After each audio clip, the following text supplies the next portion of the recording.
Good afternoon, everyone. I want to welcome you to the first colloquium for the Race, Ethnicity, and Immigration speaker series. For those of you that are not familiar with REI, this is a speaker series that's generously sponsored and supported by the Institute for Governmental Studies, where we're at right now.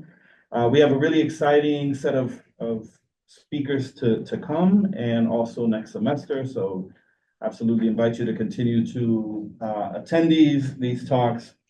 So today we have the fortune of having and kicking off this academic year with Doctors Michael de Anda Muñiz. We consider ourselves primos, even though one is Puerto Rican and one is Mexican. There's not many Muñizes around. I did say my name for those of you who don't know me, Michael Rodriguez Muñiz, Associate Professor in the Department of Sociology.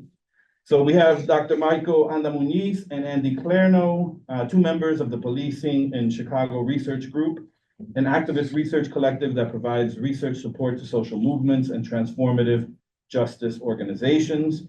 The group has just published an important new book that we're going to hear about today, titled Imperial Policing, Weaponized Data in Carceral Chicago. You see the cover there. So let me tell you a little bit about the two authors of the team that are here with us today. Dr. de Anda Muñiz is an assistant professor of Latino Studies at San Francisco State University. De Anda Muñiz received his PhD in sociology from the University of Illinois Chicago in 2020.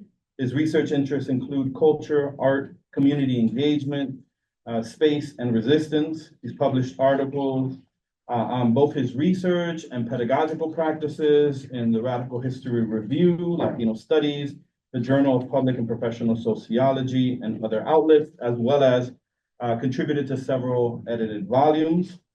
We also have with us Andy Clarno, Associate Professor of Sociology and Black Studies at the University of Illinois, Chicago. His research examines racism, capitalism, colonialism, and empire in the early 21st century, with a focus on racialized policing and struggles for social justice in context of extreme inequality.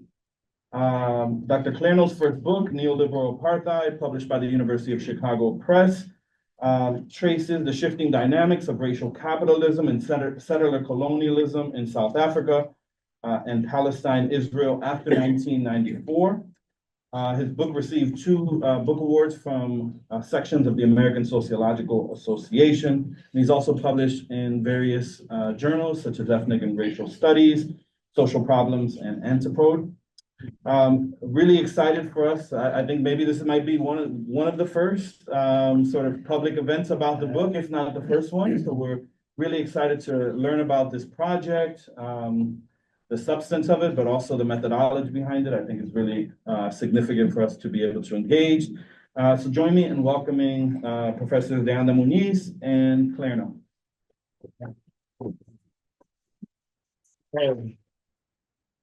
Thanks, Michael, for the invitation and the introduction. We are excited to be here.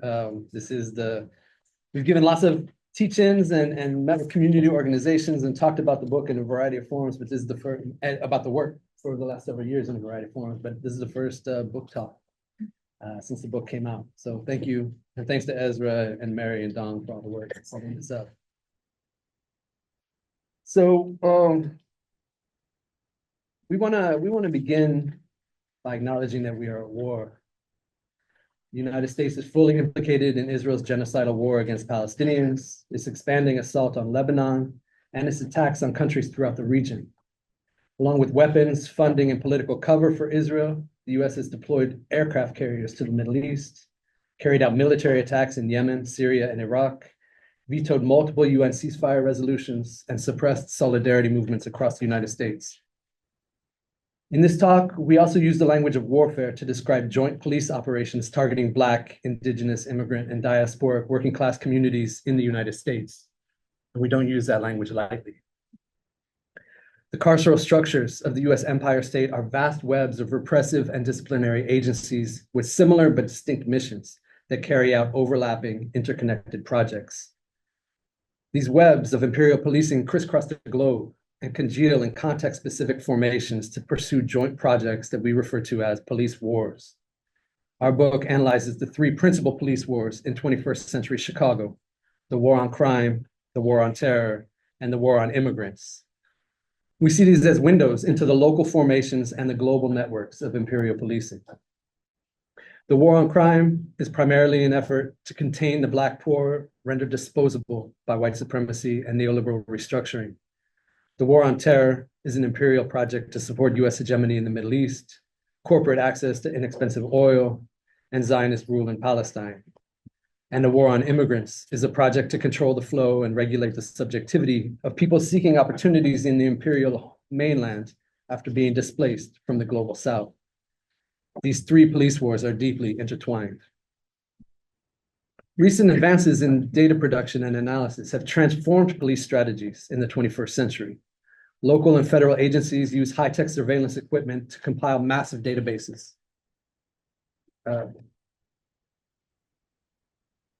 They supplement their own data with information sorted from public databases and private data brokers. They analyze the data using computerized mapping, social network analysis, facial recognition, machine learning algorithms, and emerging AI technologies. And they use these analyses to determine targets for predictive deployments, for heightened surveillance, and for aggressive policing. And finally, they share data with one another to facilitate interagency coordination. This is how data gets weaponized. Database policing has an air of progress and scientific objectivity that allows police to disavow the continued significance of race. But critical scholarship shatters that illusion. Building on the work of scholars such as Simone Brown, Ruha Benjamin, Sarah Brain, and Michael Rodriguez Muñiz, we analyze database policing as a mechanism of racialized surveillance. Our book examines the racialized criminal archetypes that shape the production of police data, the advanced analytics that help cleanse the data, and the data sharing practices that enable local, state, and federal agencies, as well as partners of the US empire such as Israel, to coordinate their efforts to contain crises, enforce order, and protect the powerful. As we show, database policing remains firmly grounded in the dynamics of settler colonialism, racial capitalism, white supremacy, and empire. So Imperial Policing is not an edited volume. It's a co-authored manuscript collectively written by the Policing in Chicago Research Group, which includes the two of us, Enrique Avea Moreno, Janae Bansu-Love, Lydia Dana, Ila Ravichandran, and Haley Volpin-Testa.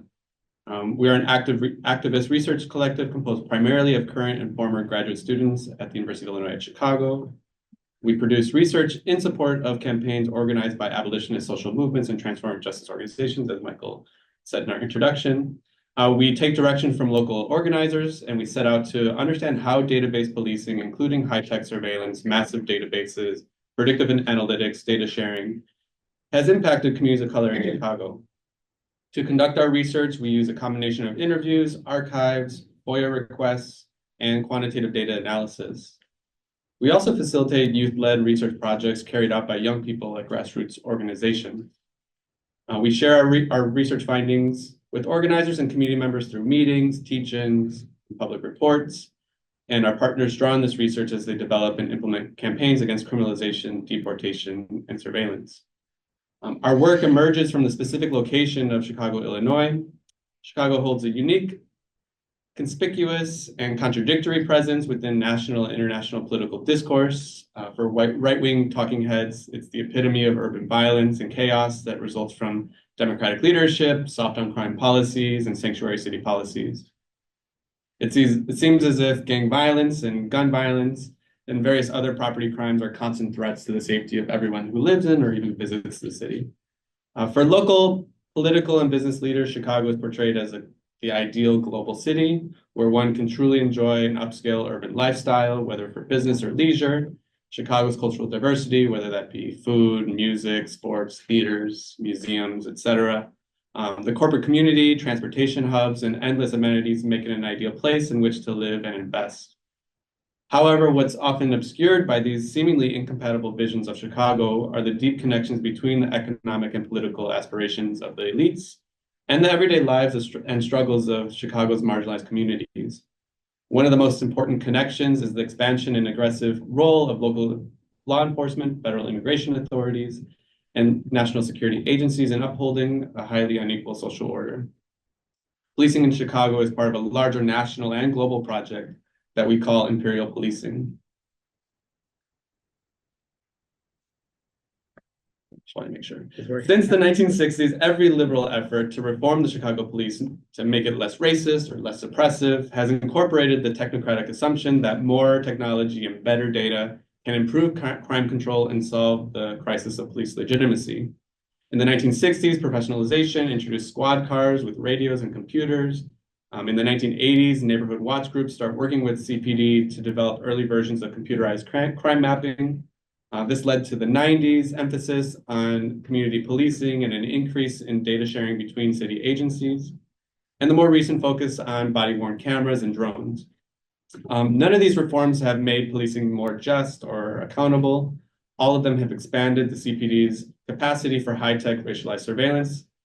Technological advances under the cover of liberal reform merely amplify the power of law enforcement to surveil and target Chicago's Black, Indigenous, immigrant, diasporic, and working class communities.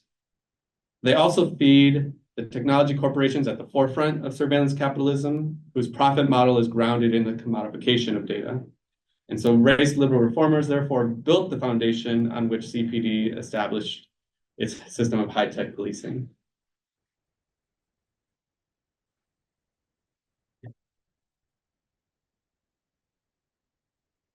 In the book, we build on the work of Karl Marx to argue that database policing operates through a process that we call the fetishism of data. We talked about the fetishism of commodities. Police data is produced by documenting people's everyday activities through police stops, arrests, electronic surveillance, and more. It's possible, therefore, to see in every data point the social relations through which it was produced. For instance, we could see crime data as a reflection of concentrated poverty, racial profiling, and targeted surveillance. Instead, people generally accept police data as factual, an objective account of the distribution of criminal activity. In other words, we treat the data form like the commodity form as a fetish that has this magical ability to erase the conditions of its own production. We don't see how the data was produced. So in order to resist the fetishism of police data, our book unpacks 3 processes through which data is weaponized. We focus on its production, its cleansing, and its circulation. Today in the presentation, we're going to focus on the production of police data, and then we'll briefly discuss how it gets cleansed and circulated between agencies. The raw material for the production of police data are racialized criminal archetypes.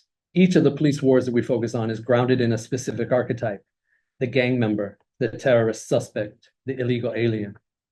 These archetypes are rooted in the history of slavery, settler colonialism, and empire, and they're informed by globally circulating discourses that associate Blackness with criminality, Islam with terror, and immigrants with a wide range of social ills. The archetypes provide shared focal points for surveillance, helping ensure that the various different state and private sector agents involved in each police war continuously target the same populations. Police do the work of transforming archetypes into data through racialized deployments, community surveillance, and advanced technology. Police deployments disproportionately target people and neighborhoods that match the archetypes grounding each police war. For instance, Chicago police operationalized the war on crime through tactics such as stop and frisk, corner sweeps, hotspot policing, and surge operations, all of which are concentrated in working class Black and Latinx neighborhoods. They stop young people based on the color of their skin, their clothing and tattoos, the way they carry themselves, or simply for being on a block that police identify as a gang territory, or with a person that police consider a gang member. An ACLU study of stop and frisk tactics in Chicago shows how this worked. During one summer, 2014, Chicago police conducted more than 250,000 stops, 250,000 stop and frisks in one summer. This was 4 times more than NYPD, which was getting a lot of attention for its stop and frisk. 72% of the stops targeted Black residents, who make up just 32% of the city's population. Every one of these stops generates a police report that is stored in a database and becomes a data point that they now analyze. Police also generate racialized data by encouraging community-based surveillance. As part of the war on terror, the Department of Homeland Security created the If You See Something, Say Something program, which encourages people to constantly monitor their surroundings and report anything that they consider suspicious. This program activates in the public imagination the racialized archetype of the Arab or Muslim terrorist. As a result, everyday activities by people presumed to be Arab or Muslim are documented in reports that are filed with local and state police and then shared with the FBI's Joint Terrorism Task Force and stored in a database for 35 years. Finally, advanced technology has automated and supercharged the production of police data while intensifying its unequal focus on working class communities of color. In Chicago, local and federal agencies rely on an ever-expanding arsenal of advanced surveillance technology, 50,000 surveillance cameras, automatic license plate readers, Stingray cell site simulator devices, social media monitoring software, unmanned aerial drones, and facial recognition technology. Yeah. Have you ever heard of a class teaching people who are potential victims how to how to start the video on their phone, aim it, put it in their vest pocket and aim it, and how to ask questions like, do you deny that you are profiling me? In other words, collecting admissible evidence. I'm looking at your eyes and I'm saying the answer is no. I don't know of a classes like that. I know there's a lot of know your rights workshops that kind of work with people to understand what they can and can't do and how they should respond when they're stopped. But I haven't heard of that. And likewise, as a technology, suing the government. Yeah. Class that you've heard. Not that I've heard of. No. Thanks for the. It's all right. In addition, the Chicago Police Department has an acoustic surveillance network called ShotSpotter, which are gunshot detection devices that are located primarily in Black and Latinx neighborhoods. From July 2019 to April 2021, the Chicago police responded to 46,000 ShotSpotter incidents. So supposedly when a gunshot goes off, this acoustic device alerts the police that there was just a gunshot, and the police go in, right, with their guns drawn because they're expecting violence. 46,000 times they responded to these incidents in a 2-year period. In 86% of cases, they found no evidence of any crime whatsoever. But every single one of these deployments generates contact with residents that leads to more reports and therefore more data. Right? So this is how data gets produced. And in the city that's marked by rampant inequality and intense segregation, the Chicago police focused their surveillance technology on poor and working class Black and Latinx neighborhoods. The police always install new technologies in select districts on the south and west sides of the city before they expand its use to the city as a whole. That uneven development and deployment of technology, stops, and arrests, all of which are grounded in the targeted surveillance of racialized criminal archetypes, ensures that police data overwhelmingly includes people who resemble the archetypes that ground each of the 3 police wars. In addition to producing their own data, law enforcement agencies also supplement their data with data that they source from public agencies and private data brokers, such as PredPol, Palantir, LexisNexis, Cambridge Analytica, Thomson Reuters, and HunchLab. These organizations, these corporations, provide police with access to nearly limitless data on individuals, their behaviors, and their social networks. So this is kind of an overview of the production of police data. Now what we're going to do is talk about each of the 3 police wars one at a time, starting with the war on crime. So starting with the war on crime, conversations about violence and policing in Chicago are grounded in the racialized and gendered criminal archetype of the gang member.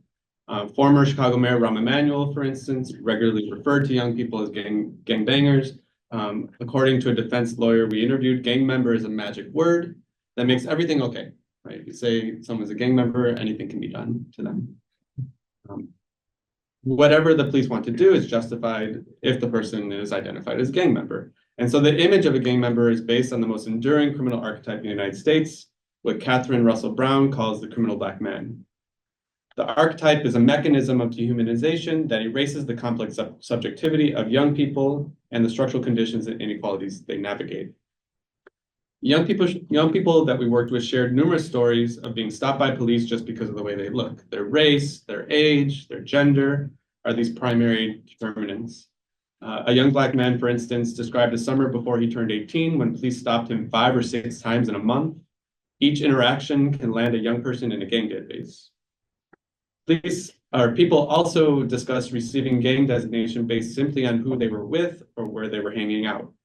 Young people maintain friendships and relationships that crisscross police-identified gang boundaries, yet Chicago police regularly issue gang designations based on where people happen to be stopped. As one man explained, quote, "There were times when they would mark me down as a Latin king, or times they would mark me down as a black stone. You know, when they used to pull us over, they would give us these little gang cards. They would ask if we were gang affiliated, and of course we all said no. And then they'd be like, fucking liar, and then just mark some shit down based on where we were at and the colors we got on.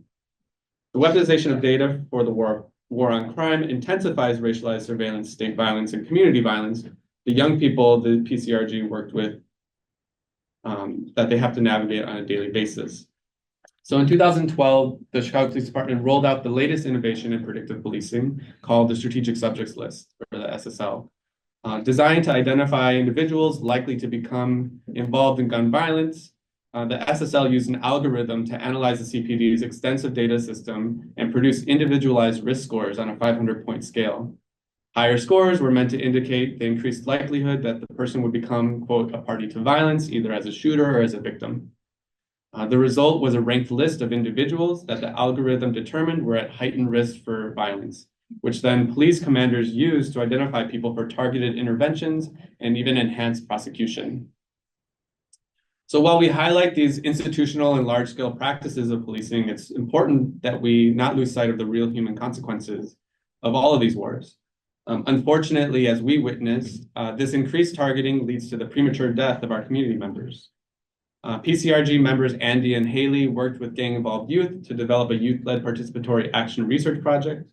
One team member, Marquise, had long been targeted by the state through the tools that we just described. For example, Marquise had an SSL score of 449 out of 500, despite having no violent arrests, and majority of his contact with police between the ages of 13 and 15 years old. And so Marquise received a custom notification letter 2 days before one of his friends was killed. Marquise was then arrested and charged for the murder of his friend. After 2.5 years of fighting this charge, the charges were finally dismissed. And then 1 year after this, Marquise and his friends were honoring the life of one of their other friends who had died, as our community does every single year. Using network analysis, CPD uses community mourning as an opportunity to produce more data and increase surveillance. So later that night, Marquise and his friend, Jaquan, were driving to meet other friends after this memorial. CPD officers in an unmarked car toured the area looking for Jaquan after taunting him earlier in the night at the memorial, saying, we hear you like to go on high-speed chases. They eventually found Marquise and Jaquan and initiated a high-speed chase that ended in a car crash that killed Jaquan and Marquise. So the weaponization of data in service of the war on crime is often justified by the claim that predictive policing strategies make it possible to identify high-risk individuals and prevent violence. These are myths to justify the continued targeting of communities that have long been the target of criminalization and policing. As scholar Roberto Asfom argues, he points to the CPD's dismal clearance rates. He says, no suspect is even identified in more than 4 out of 5 murders and nearly 95% of non-fatal shootings. There's a myth that the police always know who's involved in shootings. And he's like, no, that's just not true. That even this predictive policing doesn't allow them to, the data shows that they don't actually know. And so these practices only further facilitate and perpetuate the violence that marginalized communities have long been subjected to.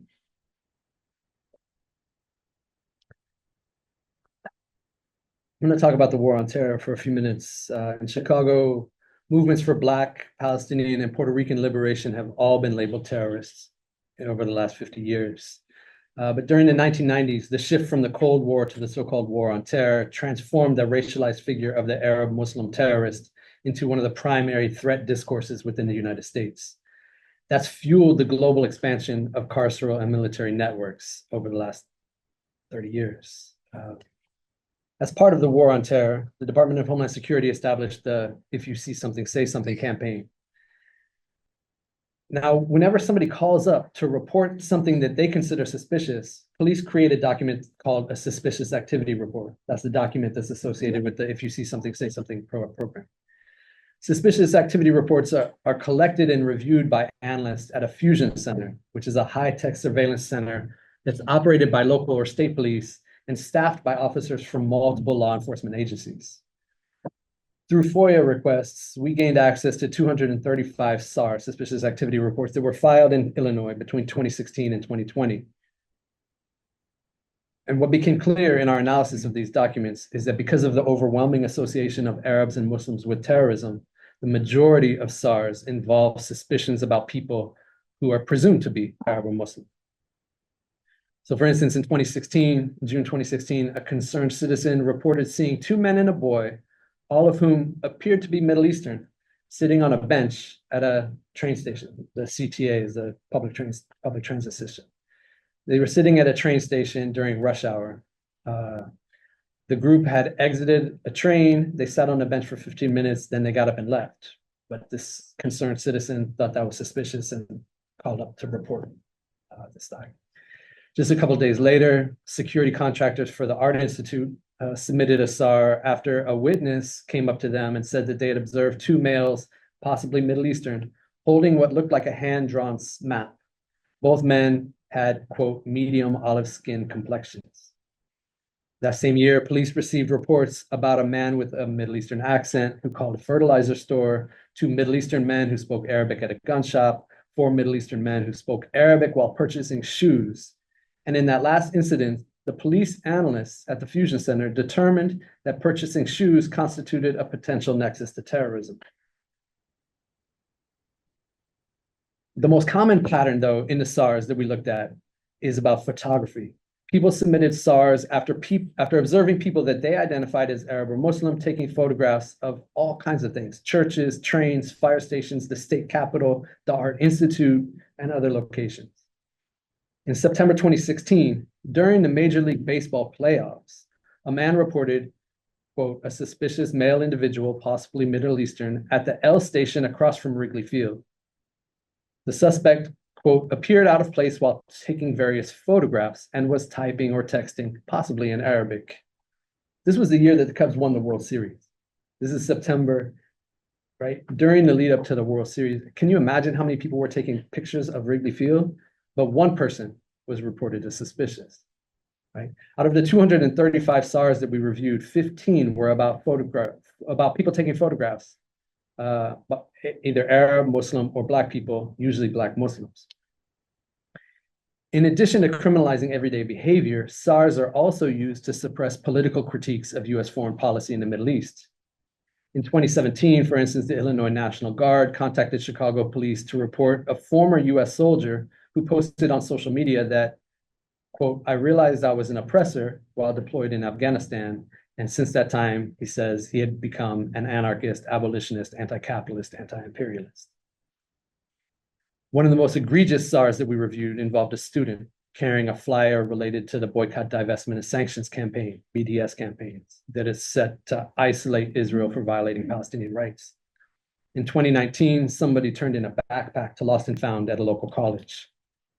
The college police officer searched the backpack and discovered inside of it an image encouraging people to boycott Israel by recognizing the barcode that's associated with Israeli products.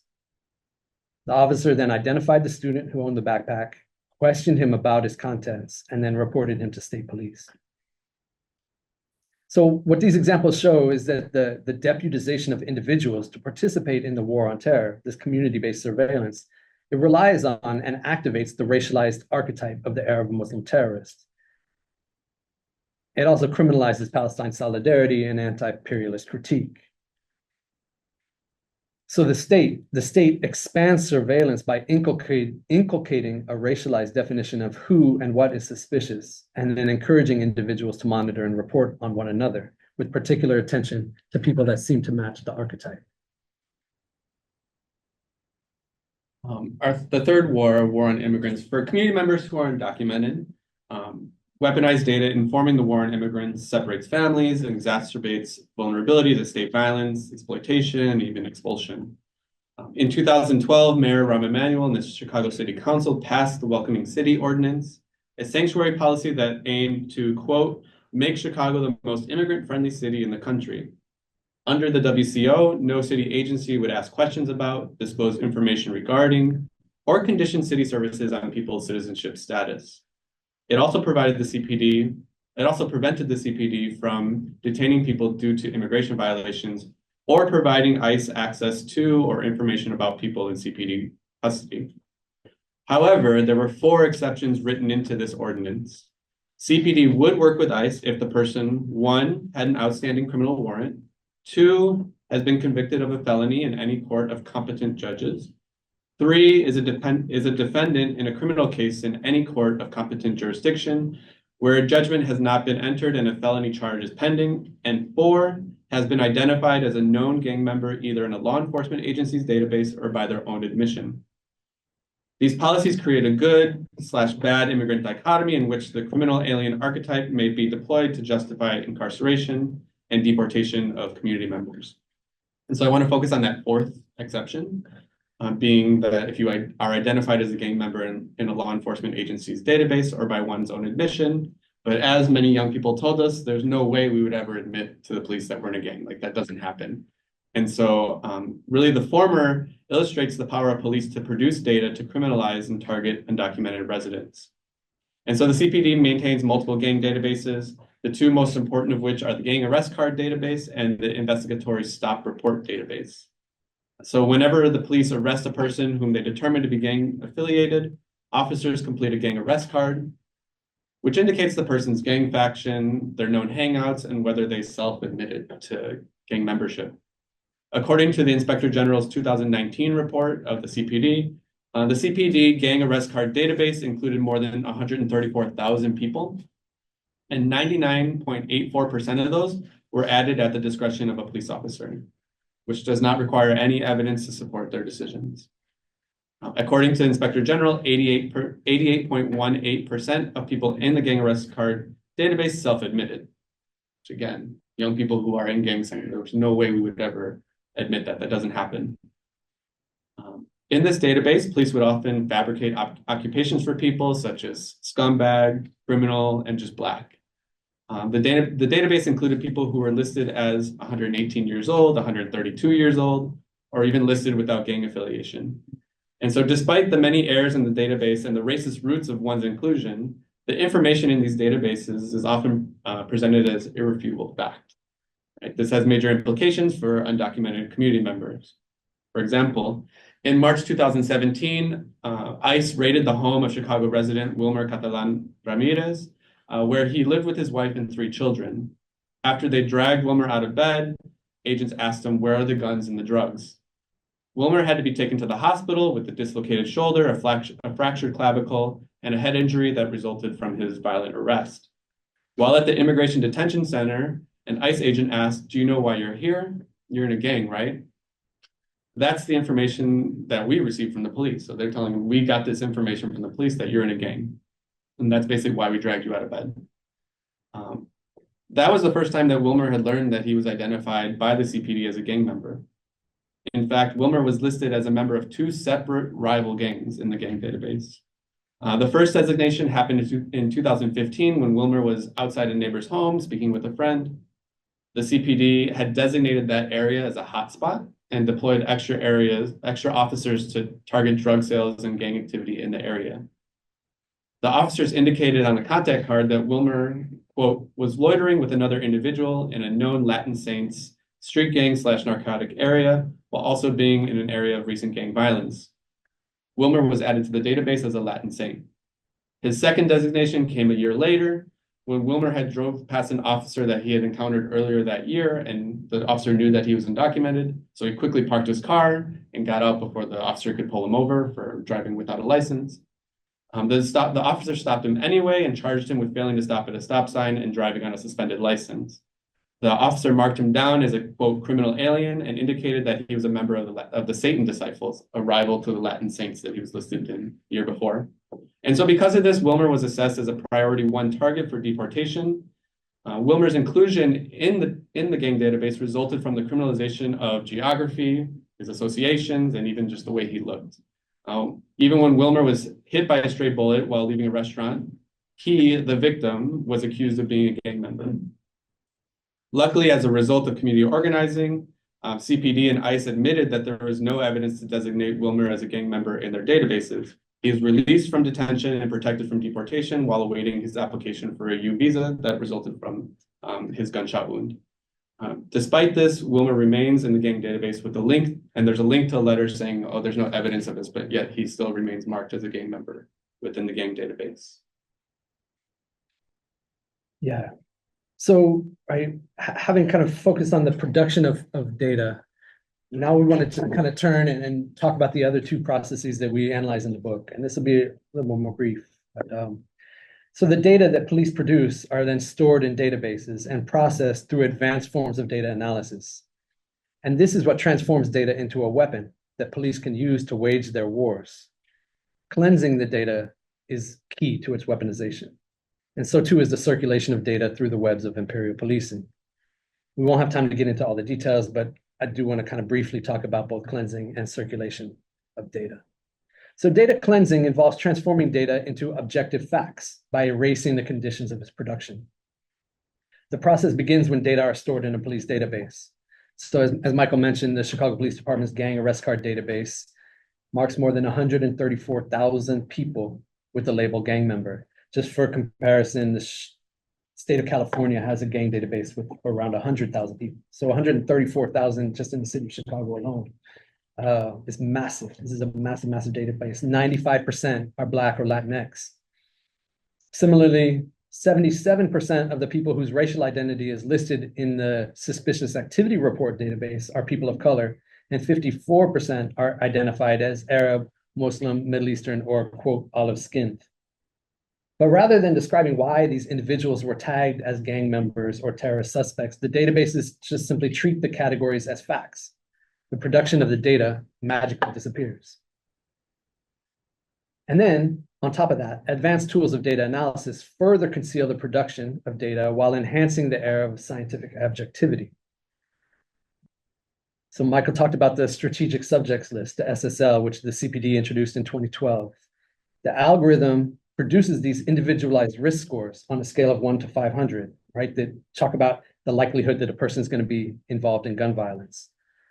The algorithm relies on two sets of data, both of which come from the Chicago Police Department's databases. The first is the individual's record of arrest and victimization. And the second is the records of all the people that CPD consider to be that person's associates. They use the latest advances in social network analysis to identify a person's associates by mapping networks of people who were arrested together. Right? So they like anybody I was arrested with is part of my network, and anybody, like if I was arrested with these two, anybody that they were arrested with is also a part of my network. So it's this kind of 2 degrees of separation, right? That's how they identify these networks. But it's all based on CPD data, right?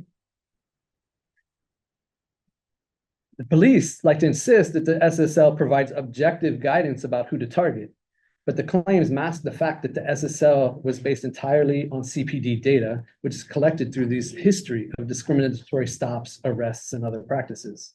So despite the air of objective neutrality, the data that fed the algorithm was so flawed that the outcome merely directed police to continue targeting the same people that they had already been targeting as part of the war on crime.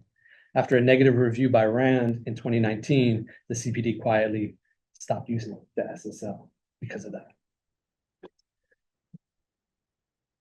The other process is about the circulation of data between agencies. And we talk about that as the third stage of weaponization. So after 2001, the federal government argued that US agencies had failed to predict and prevent the 9/11 attacks because they operated in silos without sharing intelligence. And so in response, the federal government began promoting interagency data sharing. We focus on 3 different sharing mechanisms. First are shared databases. So federal agencies build databases that can be accessed by local police departments. Similarly, task forces create shared databases. And then local police departments sometimes also share their databases. And the CPD was a forerunner in this. The Chicago Police Department created its data system in 2001 and designed it from the start as a shared databases. So by 2019, over 500 different agencies across the country could access and search the CPD's data. And this is how ICE determined that Wilmer was a gang member. It's not that the Chicago police told him, go look, pick up Wilmer. They just searched. And in fact, during a 10-year period, ICE searched the CPD databases 32,000 times to identify immigrants with a criminal mark as priority targets for deportation. Most of that was under the Obama regime when the focus was on kind of priority enforcement of people with a criminal mark, rather than Trump, who wanted to just target everybody. So that's the first data sharing process. The second are fusion centers, which I mentioned before. So these fusion centers were created as part of the war on terror. There's one in every state, and there's one in every major metropolitan area. What fusion centers are high-tech surveillance centers located in police headquarters. The headquarters of the local police or the headquarters of the state police, but they're staffed by local and state police, by the FBI, the DHS, the State Department, the U.S. Attorney's Office, and other agencies, right? They all sit in the same room together. Their main project is to review suspicious activity reports. So whenever a suspicious activity report gets filed, the officers deployed to the fusion center conduct an initial investigation by reviewing their own agency's databases, as well as the databases of other public agencies and private data brokers. This is a way of getting around restrictions on who can access a particular database, right? So if a local police can't access the DEA's database, well, you put a DEA agent in the same room and they access their own database, and then they compile a joint report that they then send on to the FBI for further investigation. Right, so fusion centers are a really key part of this process of data sharing. And finally, the last piece are interagency specific, like between us, we're going to share a data sharing agreement between two agencies or between multiple agencies. So for instance, counties that participate in 287G or secure communities will have a data sharing agreement with ICE. So secure communities, right? Counties that participate in secure communities, they have an agreement to run the names and the fingerprints of foreign-born people who are arrested by local police through databases that are maintained by the FBI and the Department of Homeland Security, and automatically tagging non-citizens with a criminal alien label. Our work here focused on the case of Rasmia Ode, who's a Palestinian-American community organizer who was detained by the Department of Homeland Security in 2013 and eventually deported for failing to mention on her 2005 naturalization papers that she had been convicted of terrorism by Israel in 1969. It was a string of coordinated multi-agency investigations that targeted Palestinian leftists and their supporters across the United States that eventually led to Rasmia's arrest. And then, so that there was data sharing in that process of these kind of coordinated investigations by multiple agencies. But then in court, the US government based its entire case against Rasmia on documents that the US government obtained from the Israeli government through a data sharing agreement called the Mutual Legal Assistance Treaty. It was a 1998 treaty between the US and Israel that enabled data sharing. And one of the clauses in this Mutual Legal Assistance Treaty is that courts have to accept the data as fact without further authentication or certification. The Israeli documents painted Rasmia as a convicted terrorist who had confessed to a bombing. But as Rasmia explained, her confession was the result of torture, threats, and rape. And the conviction was a product of Israel's fundamentally unequal military court system. But because the treaty required the federal judge to just accept the Israeli documents as fact, he ended up preventing Rasmia from even mentioning torture or even trying to challenge the legitimacy of the conviction. So on that basis, her conviction was accepted as simply a fact, which concealed the racialized sexual violence and the apartheid legal system that produced the data indicating that Rasmia was a terrorist. So again, you can see how that kind of data sharing agreement, right, conceals the production of data and is key to the operation of this whole system. So we argue that the circulation of police data has become an essential mechanism that links together the webs of imperial policing. Data sharing facilitates coordination among agencies and enables a swarm of agencies to target people separately and simultaneously. And that swarm does not always require coordination, such as when the CPD and ICE used a shared database to target alleged gang members, despite sanctuary city restrictions on formal coordination between the two. Importantly, though, this data, right, the data that flows between these agencies is not just abstract numbers. This is detailed information about actual people, their family members, their friends, their neighbors, their comrades. So the growing reliance on high-tech surveillance in Chicago is, we argue, is really remains grounded, right? Despite the kind of tech, the data, the claims of objectivity, it still remains fundamentally grounded in these racialized criminal archetypes. So the complex subjectivities of real people, they disappear in the data, and all that remains are criminals, gang members, and terrorists. The algorithms and other tools further erase the social conditions of production, providing supposedly objective evidence that police should continue targeting the same people in the same places. And then data sharing processes enable multiple agencies to target those populations, which expand the webs of criminalization and surveillance. This is the way that data becomes a weapon of war, a vicious, ever-expanding spiral of surveillance and criminalization. But Black, Latinx, and Arab and Muslim communities in Chicago have been resisting database policing. They're refusing to be labeled criminal, alien, or terrorists. And instead of just seeking restitution for individuals who have been wrongly accused of gang membership or wrongly accused of being a terrorist, the abolitionist movements are demanding the eradication of gang databases and suspicious activity reports, an end to interagency data sharing, restitution for individuals who've been harmed by database policing, divestment from carceral agencies, and investment in communities. By exposing the latest developments in database policing, that's part of their strategy to resist criminalization and to affirm the full humanity of people whose lives have been reduced to archetypes by their inclusion on these databases.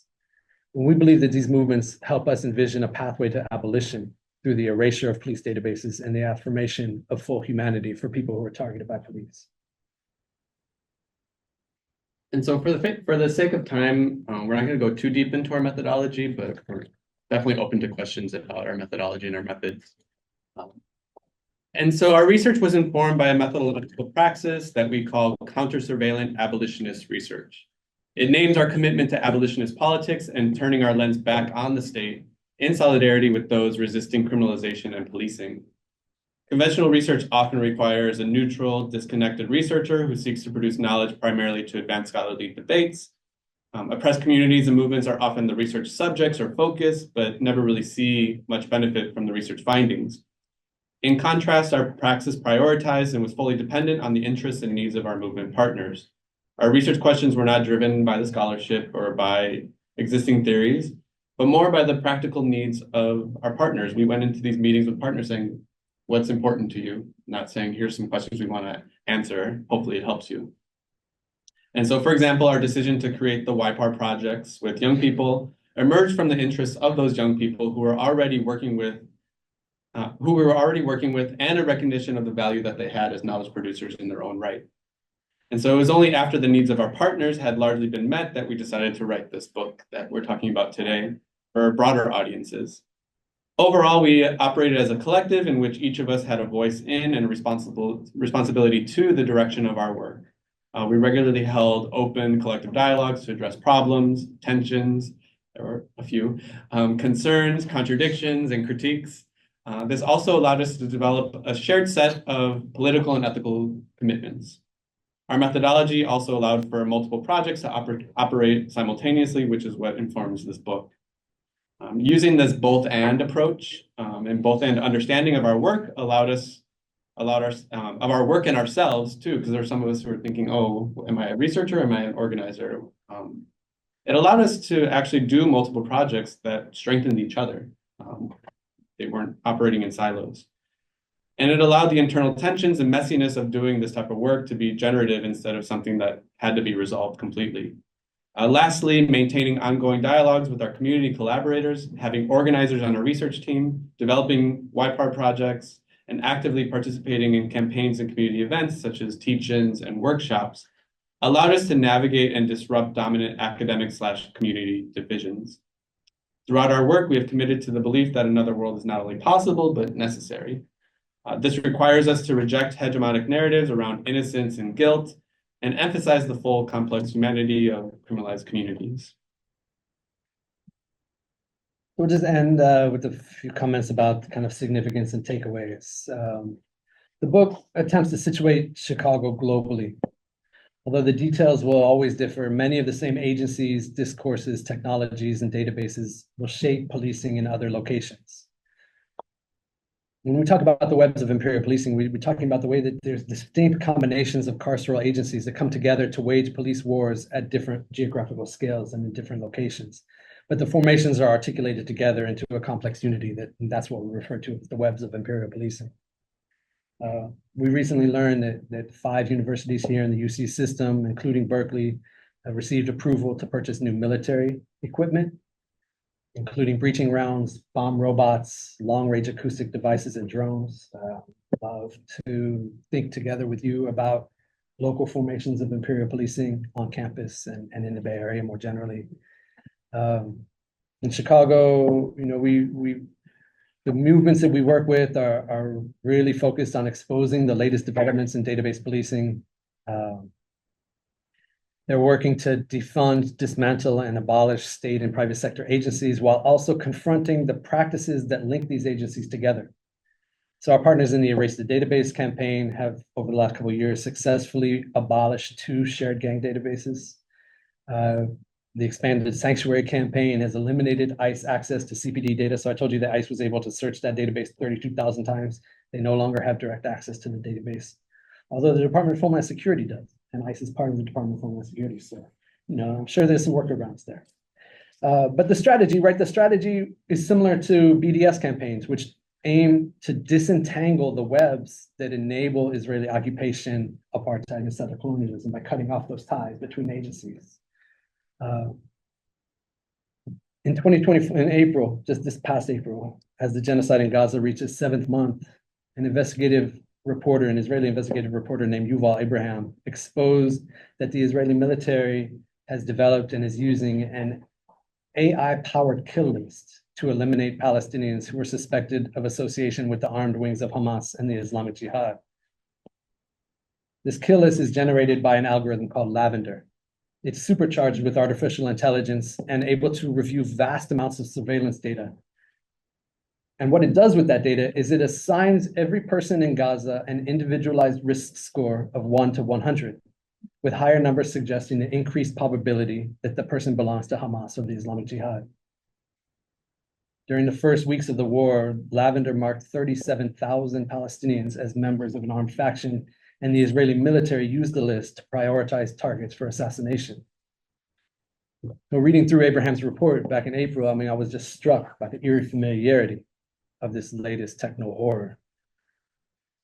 It's so much like the strategic subjects list, right? Unlike the SSL, Lavender incorporates AI technology, which the SSL hadn't, and is being used for the targeted elimination of Palestinians. But the SSL experimented with algorithms, social network analysis, and risk scores, and clearly helped pave the way for Lavender.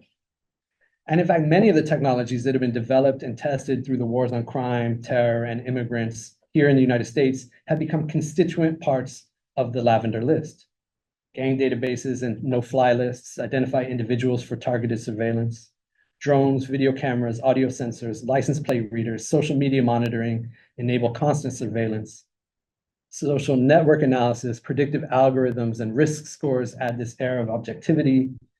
Cloud storage and data sharing enable interagency coordination. So in short, I think we need to see that Lavender is best understood as a joint production of Israeli settler colonial state and the US empire state. And we ask, will the SSL return to Chicago as a kill list? Or was it always already a potential kill list? But data and technology are simply the latest tools of the police. And abolishing these tools is merely one step on the pathway to liberation. And this is something we learn alongside our community partners. The real transformation requires abolishing the deeper structures of imperial policing, including the multiple police wars, the racialized criminal archetypes, and ultimately the underlying structures of white supremacy, racial capitalism, settler colonialism, and empire. We want to end with the words of our colleagues Nadine Naber and Clarissa Rojas, who say, quote, in order to abolish the prison industrial complex, we're going to need to dismantle the colonial, heterosexist, racial, and imperial underpinnings of carcerality. Thank you.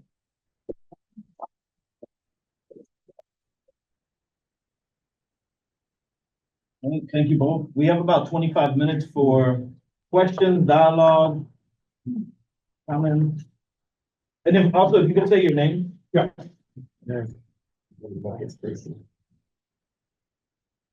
Yeah, my name is Joseph Anderson. We've written numerous progressive political commentaries about the police. I view the police as the historical, current, and ongoing institutional street enforcement arm of white supremacy in America. And I really liked what you called it, Imperial Policing. I just today thought of my own mind listening to the expanse of this as a police industrial complex. So basically I have one more point, and quick point, and two questions. Perhaps you said as much in your lecture, but I was sort of semi-surprised to find out that the LAPD in South Central, its specific goal was to database every Black and Latino male between a certain age. And I believe that these slogans like stop and frisk, broken windows, these are white acceptable PR slogans for Jim Crow policing. I don't look like a 17-year-old so-called gang member, and I've discovered that there is no activity, even for me, too casual, that I cannot be stopped by the police. So I have a Japanese sports car, and I even consider where I clean my car windows in my own neighborhood and try not to do so on the street. So my question for you is, quick, but I have to read my notes. What do you consider the role of people of color and other oppressed minorities, like gays, again, another oppressed minorities, role in the police department? And trying to find it. Well, I'll start with that. I had another question, but I just scribbled all these notes. But what do you consider the role of them in the police department? Because one thing that I was warning Black journalist friends of mine years ago is that they have to, and certain Black professors, is that they have to stop the idea that police abuse only happens at the hands of white police, because it happens at the hands of every kind of police. Black, Latino, Asian, gay, every kind of police. And so fortunately, you know, they came to realize that, like Professor Paul Butler at where's that? Georgetown. So so that's the role of so-called oppressed, not so-called, of oppressed minorities in policing. Yeah, thanks for that question, Joseph. I mean, look, I think that there's a couple of things. I think one of the, key ways that the neoliberal capitalism is promoting this idea of colorblindness, right, is by kind of opening up some opportunities for historically oppressed populations to move into, elite positions, right? So there's been kind of political leaders and professionals who, professional classes emerging from historically, historically marginalized and oppressed communities. And that's a way that they like to say that, race doesn't matter anymore. The system is working, right? Just let the free market run and people will be able to make it. But what that does is, right, it justifies the continual oppression of the working class and poor people and of Black people and people of color more broadly. But the piece about the specific role, so I think like that, for me, I think that kind of as the broad framework within which I try to think about it. But the specific question you asked, we didn't really do a lot of that work in Chicago, but I'll tell you, in my previous book was about Palestine and South Africa, right? And a big part of the story there was about kind of how with increasing inequality and concentrations of racialized poverty, you're seeing these, right, more aggressive, advanced forms of policing to contain the racialized poor and protect the powerful, right? And in both of those cases, In South Africa, the story is about private security. After the end of apartheid, private security has been the fastest growing industry in South Africa. And the primary people who are being hired into those entry-level jobs are poor and working class Black South Africans, right? Who have very few other job opportunities. In Palestine, it's the same thing. We focus so much attention on the Israeli military and they are running the thing and the Israeli Americans are right there with them.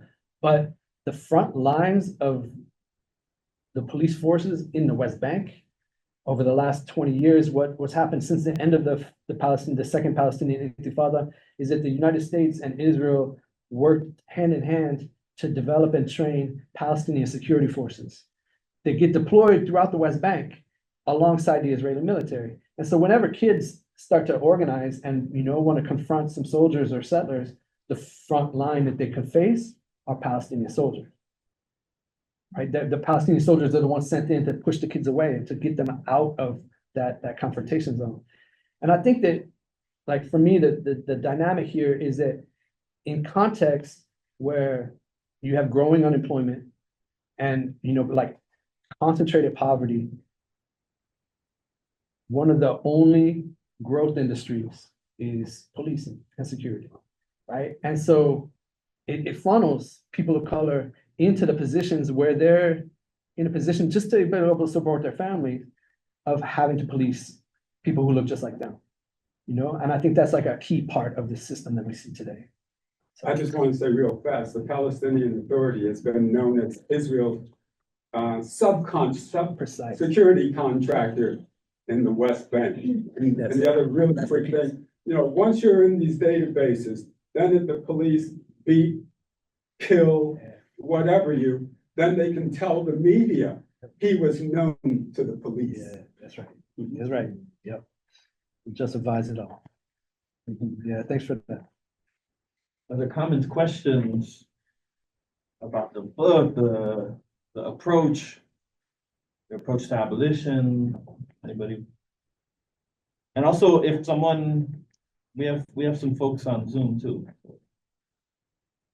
Yeah. Hey, I'm Kathy.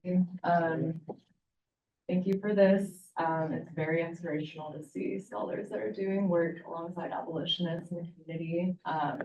And I really liked this framework of the commodification or fetishization of data.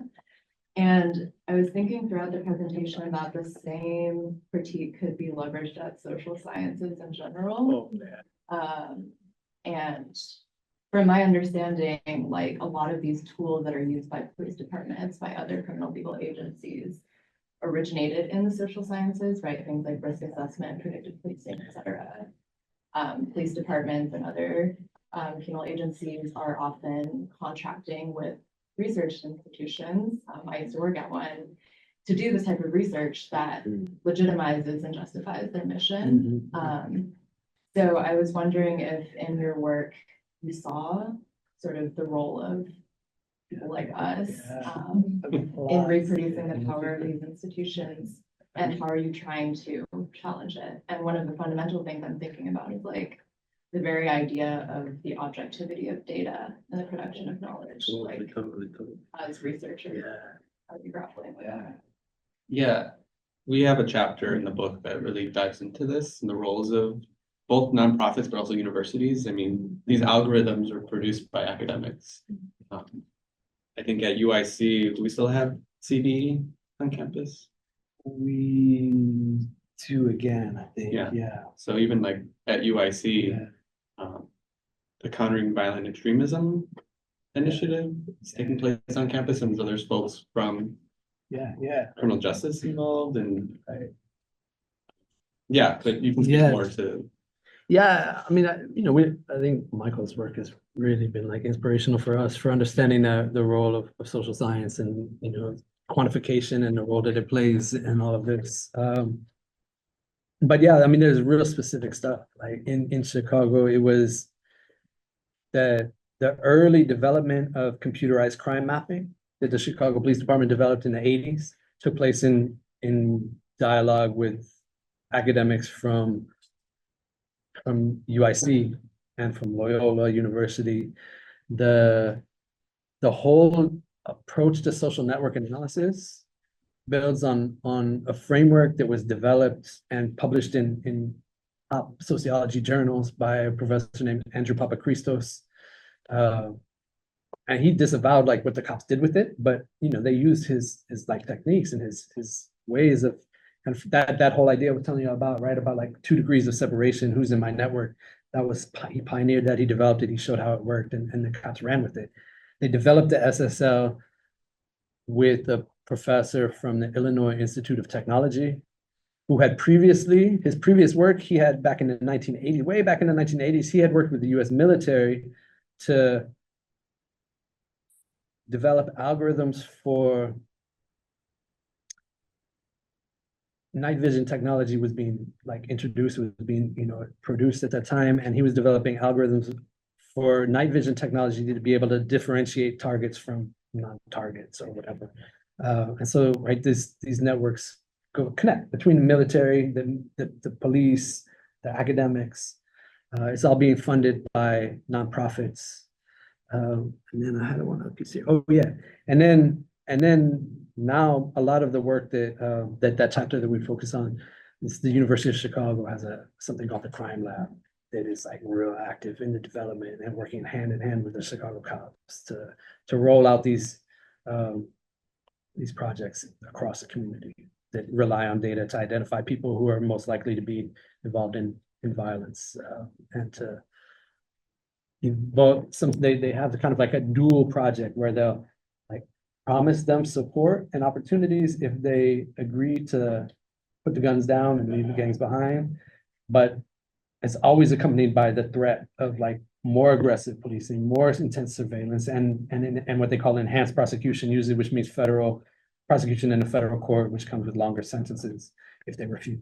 So they're like, they put it out there like it's this liberal idea of like, we're offering you support, but it's always combined with this like, threat that if you don't do what we're talking about, we're gonna come at you. And it was the academics who were deeply involved in the development of those kind of things.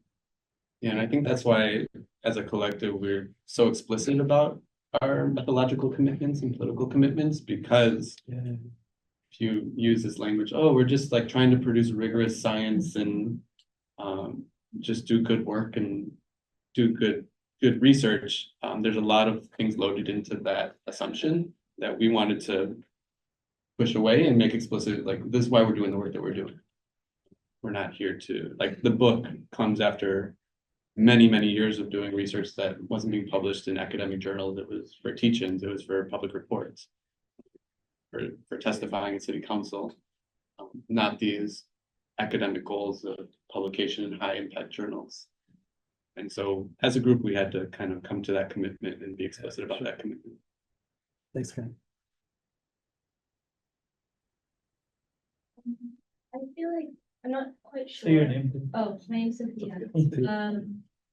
But I feel like I want to back off your question, and I'm curious about corporations, because even like, again, thank you so much for like the wealth of information, but even if we are trying to like delete, erase these databases, we are always in constant like, we've constantly given our consent away. And if these policemen are so creative in their occupational titles in these databases, I can only imagine that even if, data's everywhere. It's not just like within the police system. So like, even if these like criminal, alien, terrorist databases are gone, who's to say that they're not just like recreated over and over again? So what do where does that lead us? And also, where does that lead just like everyone? Even, we have those 3 archetypes of research based off of, but then we all kind of sit above these archetypes, right? So Yeah, I mean, I think we start out the book by talking about an occupation of physical space outside of a CPD black site.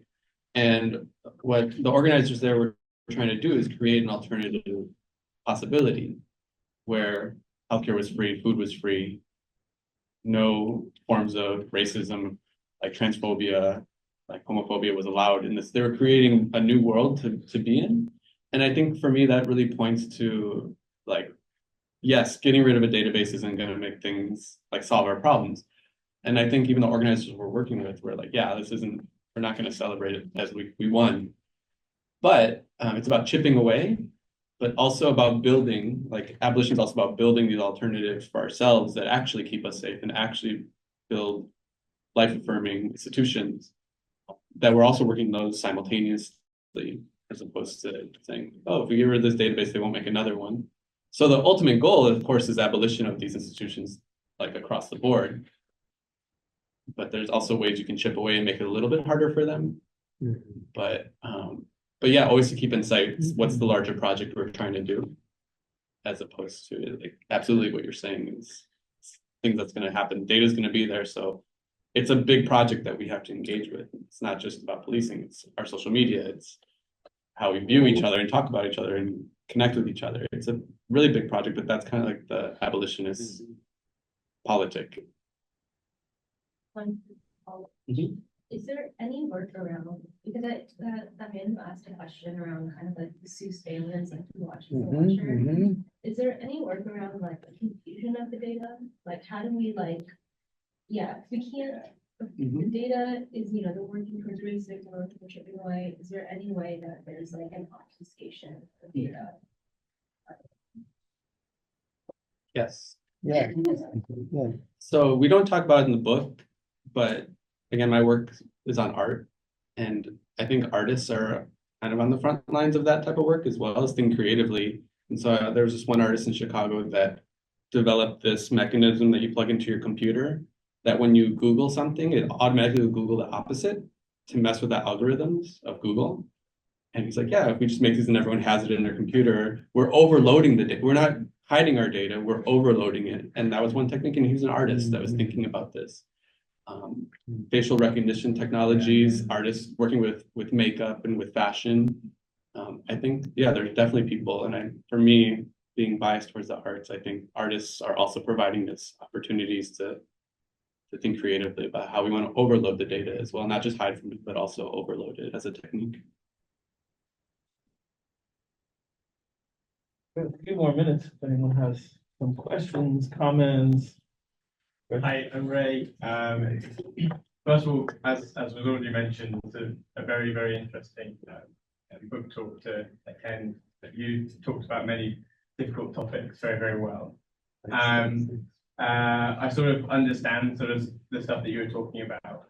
In the UK, we have like Prevent as well, which is also a key thing that me and my friend have looked at and stuff like that. But I sort of wanted to sort of in that vein ask you to speak more about the global context and that webbing link. I feel like maybe I just want to hear a bit more about that and how the CPD context, and especially those SSL lists, which also just within that question I'm asking, what has happened since they've quietly disbanded the SSL? What has happened since? So I want you to just like speak about like how that's situated within the global context. Yeah, no, thanks for that. The prevent in the UK is like a really terrifying project. If y'all don't know what that is, Michael talked about countering violent extremism, CVE in US. CVE is like Prevent Light in the UK, right? Educators, mental health practitioners, they're required by law to report anybody who they think is going through a process of radicalization, right? Required by law and could be held responsible if they don't. Countering violent extremism is the US version of the police. The FBI is trying to like put up funding to work with counselors and mental health professionals and teachers and others to encourage them to notice the signs of radicalization so that they can report people. With the promise, again, like with the gang stuff, the promise that we're going to try to help off-road people from this road, from this like pathway to radicalization, right? But if they don't off-road, then we're going to come at them with everything we've got. CVE was, I mean, clearly like inspired by Prevent. I think it's that global link. One of the things I was trying to get at with that last piece about, you know, Israel and this AI kind of version of a kill list is the way that these things circulate. It's not just the data that circulates, it's the whole don't even know what you call it. It's like the whole edifice, you know, the whole apparatus moves and it continues to spiral and expand. And so you can pull together pieces of this in this project, right? Like, and it continues to grow and it circulates globally. I mean, I think that right now the US and China are very actively, Kamala Harris and her like DNC talk, you know, said we're going to end up with the most lethal weapons. So what she was talking about was like making sure that the US was at the forefront of that development of like the most advanced AI, you know, technologies, ahead of China in particular. So that's the kind of global kind of inter-imperial competition piece, through which it's situated. For me, that's where like I want to take this, you know, kind of moving forward is to pick up on that global circulation and the militarization, the weaponry, the expansion into AI, which we did, you know, some of what we talked about, facial recognition uses AI, some of the ShotSpotter, I'm sure there's AI in the ShotSpotter technology, but it's just like, since we finished writing this book, that's just accelerated so rapidly, that's kind of where I'm hoping to go from here. You know, It's really cool. Yeah. we just have a few minutes, but I wanted to take Yeah. one. Oh, yeah, I've for been, sure. delinquent on the Zoom Q&A. I wanted to pose Christopher's question, who asked, can I ask about the process of the collective forming and coming into collective with one another when coming from different positionalities and places in community around the issue? How do these things come into conversation in order to speak as a group through the book? I know there's only a few minutes for that, but Great question, Christopher. I'm gonna let Michael take it. Yeah, for sure. We all had different positionalities within the collective. We thought strategically about that, and I think we should see our work more as collaborative than collective, in the sense that we all figured out, okay, what do I bring to the table, both with my skill set, with my connections. Like some of us in the group were already organizing in our communities and had these connections with organizations and collectives in the community. Some of us were brand new to the city of Chicago and had no connections. Some folks were there had visas. And so they're asking like, what is my visa at risk by doing some work? And then even our positionalities of who interviewed who. We did early interviews with the cops. I wasn't going in there. Yeah, Andy went in there. And even how we like framed that, like we understood each of us were coming with different possibilities to add to this collective effort. And so it's really about just having open conversations about what each person has to bring, and that we each bring what we can, not that everyone has to do the same thing and the same work. And then even when it came with working with organizations, we were thinking strategically. Yeah, and just to add two short pieces to that. One,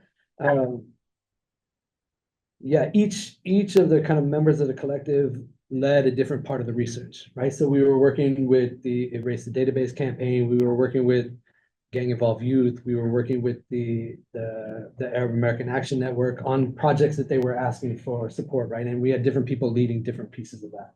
So that was kind of, I like the way you put it. It was collaborative rather than collective. In the research and the writing, it was a little bit more collaborative, more collective. But the other piece is that, you know, like this project, you know, I was a tenured white male faculty member, all right, working with grad students, mostly people of color, some immigrants, mostly women.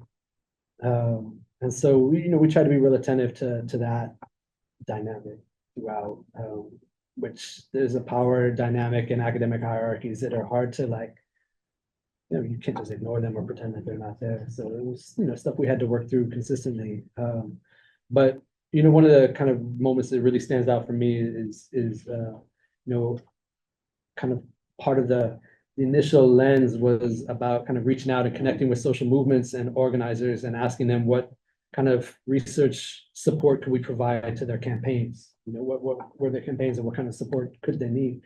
And one of the grad students who was involved in the group very early on and very consistently like pushed me like in addition to like working with these campaigns, we need to be thinking about the people who are being directly targeted by these programs and like what support are we providing to them? What are we doing? That's going to address their needs. And so that is what led to our expansion out to do youth-led participatory action research projects, both with gang-involved youth and with Arab and Muslim youth who were looking at kind of the ways that their communities were being targeted. So the project kind of continued to grow and move and shift as we went through. Yeah, it's a great question, Chris. Yeah, we have an appendix of the book that's all about our methodology. So if you have questions about some of this and how we navigated it, we talk about it in that appendix. Because there's a lot there we could talk all day about. So on that note, I want to encourage everybody to pick up a copy of Imperial Policing. Really excited that we're able to, in some ways, inaugurate the book presentation and conversation around the book. I want to thank everybody for coming out. I want to thank Ezra and the rest of the team, Mary and Dawn, for making it possible to even organize these events. I want to invite you to 2 remaining talks. On Tuesday, October 29th, Rutgers political scientist Diane Wong will give a talk titled Cartographies of Housing Justice and Abolitionist Futures, Chinatown Style. And on Tuesday, November 19th, UT Austin historian and poet Monica Jimenez will present on her newly published book, Making Never Neverland, Race and Law and the Creation of Puerto Rico. And then we have a great list of folks for spring 2025. So join me in thanking our presenters. Thank you. Thank you.